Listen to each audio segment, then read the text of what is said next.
3 fois par semaine, ils enfilent leur cuissarde et descendent dans cette rivière pour compter de minuscules poissons. Les civelles, ces minces alevins translucides, sont des anguilles juvéniles. Elles sont nées très loin dans la mer des Sargasses et migrent chaque printemps vers les rivières d'Europe et des États-Unis. Pourquoi, combien sont-elles? Cela reste l'un des mystères de la création.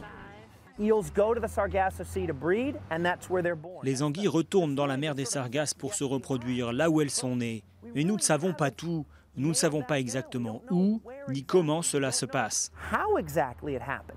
Seule certitude, dans les rivières où elles grandissent, leur nombre ne cesse de diminuer. Les barrages, la pollution, le tsunami en Asie ont bouleversé leur habitat au point que la demande fait exploser les cours. Dans les rivières du Maine, l'un des rares endroits où leur pêche est autorisée, les civelles se négocient 2 600 $ la livre. Revendues à prix d'or sur le marché asiatique, elles sont alors élevées dans des fermes aquatiques. C'est incroyable quand on y pense. Une anguille peut être née dans l'océan Atlantique près des Bermudes, être prise par un pêcheur aux États-Unis dans le Maine, être envoyée en Asie où elle va passer plusieurs années à grandir et ensuite être renvoyée en bateau pour être mangée dans un restaurant. Les prix ont atteint de tels records que les pêcheurs du coin ne les utilisent même plus comme appât. C'est 3,25 $ pour une anguille. C'est fou. Les licences de pêche sont accordées au compte-gouttes et les autorités surveillent le braconnage.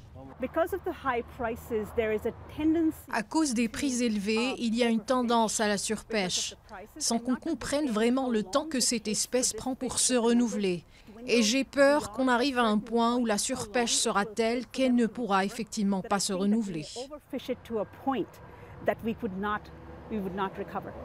Dans 10 ou 20 ans, si elles échappent à leurs prédateurs, ces anguilles rentreront s'accoupler dans la mer des Sargasses. Puis leurs bébés reviendront dans ces mêmes rivières où on les convoite aujourd'hui, plus que l'or.